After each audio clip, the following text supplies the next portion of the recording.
Okay, guys, we're back. I've been really meaning to do this one for a long time. Jeff is a student here, and Jeff, tell people a little bit about what you do. You and your wife. I'm a firefighter paramedic with Anne Arundel County. My wife is also a firefighter paramedic as well as an officer. She's a lieutenant in Anne Arundel County Fire Department as well. And Jeff has 4 kids, a son, 3 daughters.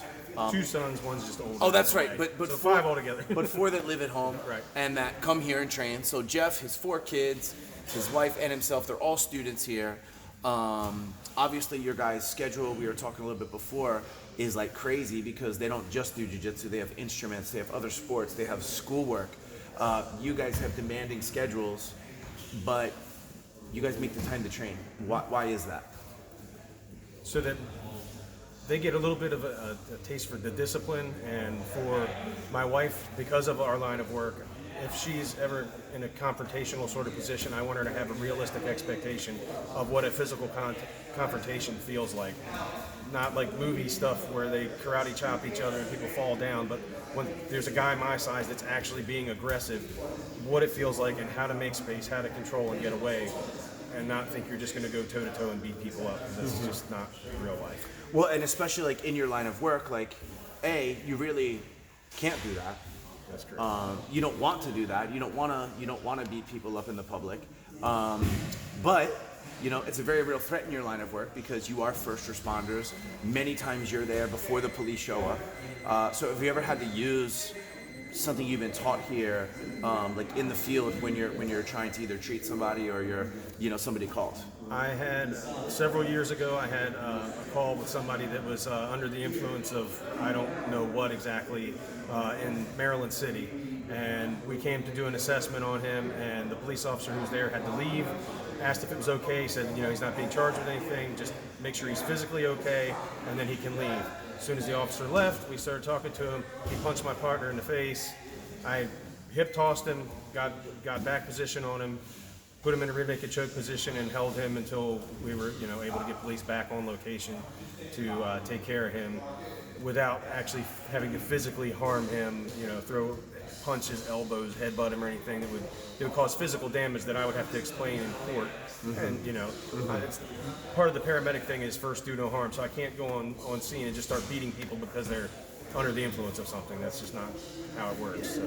So this allowed me to control him without injuring him, and without me getting injured either. So yeah, I mean, like, of course you want to avoid all of the problems that comes along with that too, at work. But I mean, like, he's lucky it was you, because like we always say, like, you will, when faced with violence and something that's potentially dangerous, you'll fall to your lowest level of training.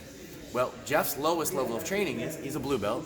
He trains Muay Thai. If it had gotten more serious and you needed to escalate, you could have. So it's good because the power, I feel like, is most of the time in your hands, where you can decide, okay, this person just needs to be controlled and maybe spoken to and calmed down, or okay, needs to go a step further. I don't want to take much of your time because Jeff has his 4 kids here, and he's taking time out of his day. But you guys are so dedicated to their training, and without shaming anyone out there or anything like that, people make so many excuses not to train. And man, you have every excuse in the book. That, I mean, as far as time constraints and money, because you have your entire family in here, but you don't seem to make those excuses. So why is that? Because I think it's important that we had my second oldest son in karate, and because I had done other styles and stuff, it was cool for a little bit of discipline, a little bit of camaraderie, that sort of thing.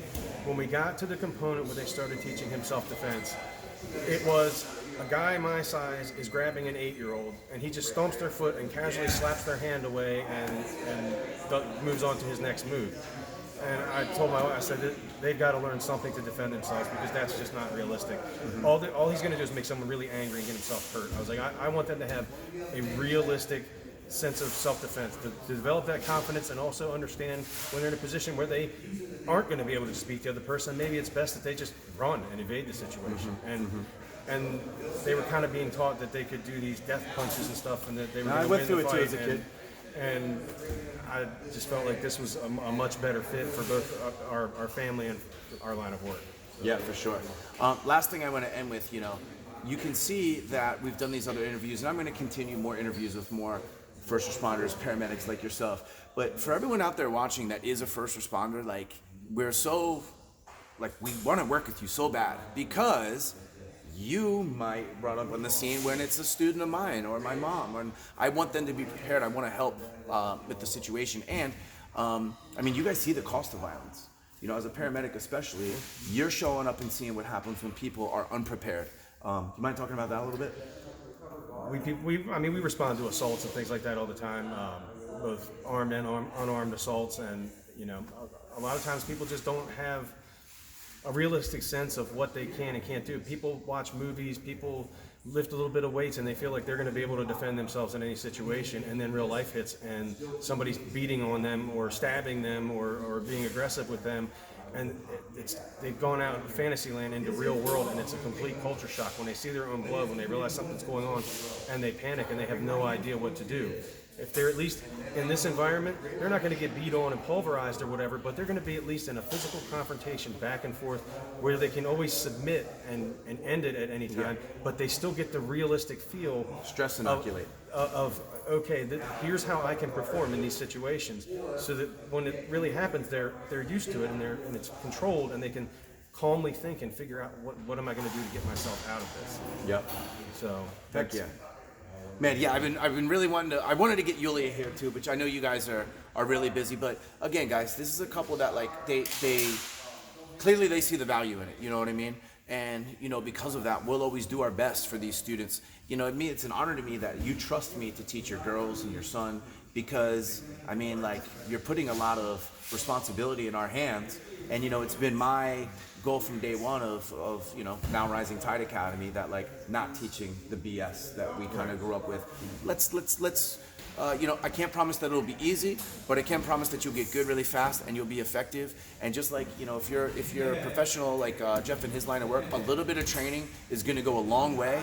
You'll thank yourself, and every person you deal with the public that you might have to go hands-on with or protect yourself before the police get there, they're going to thank you too.